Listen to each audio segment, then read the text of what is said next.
What's up, guys? Xavier Elon here. I go over hacker rank and LeetCode videos, so check out my channel and subscribe if you haven't already. And if you like this video, hit that like button as well. Today I'm going over remove element. It's an easy array problem. So we just have to give an array nums and value val, remove all instances of that value in place, and return the new length. So we can't create a new array. We have to do it with this array. We can't use extra memory. The order of elements can be changed. We're not going to change the elements the way I'm going to do it. Okay, so if they give you 3, we just have to remove all the 3's in here and just return the 2's. And there's a clarification why the return value is an integer but your answer is an array. So that was confusing because we have to return like the new length of the array, but when you do that it returns the actual array, and I thought that was really weird, and so they clarified that here the input array is passed in by reference, so which means modification to the input array will be known to the caller as well.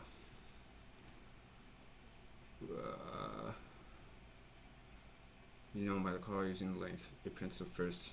Okay, so this one's good to see on the whiteboard.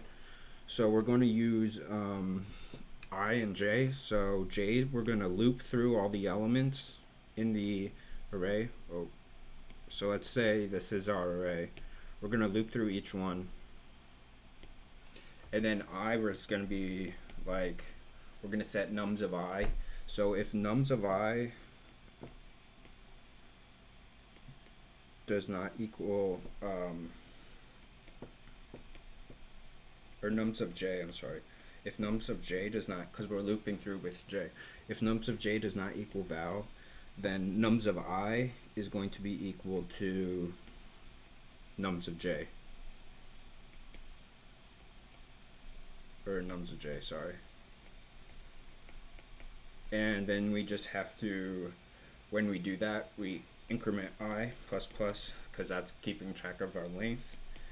So basically if it does, we just skip over it. It's really simple. So for here it would just do 1, I becomes plus plus, so we get 1, and then we add 2 plus plus 2, 2 plus plus 3, and then 3 we just don't add because that's the value. So let's just code that out real quick.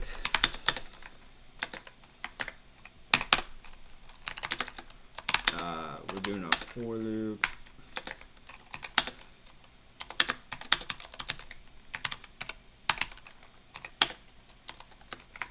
So j is always incrementing. I, we only increment when it's not when nums of j is not the value. So if nums j,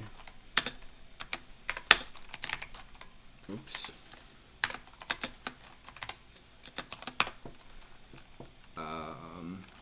nums of I equals nums of j. And then we just have to remember to increment I. And so this problem, we have to, it's weird, we have to return I. They want us to return the length, but it also returns the array as well. So see, there you have it. This is the test case I did. So let's submit it. Did it submit? Sweet. So 100% O(n) runtime, we're just looping through the array, and linear or constant space complexity, because we're not creating a new array, we're using the same array. Thanks for watching, guys.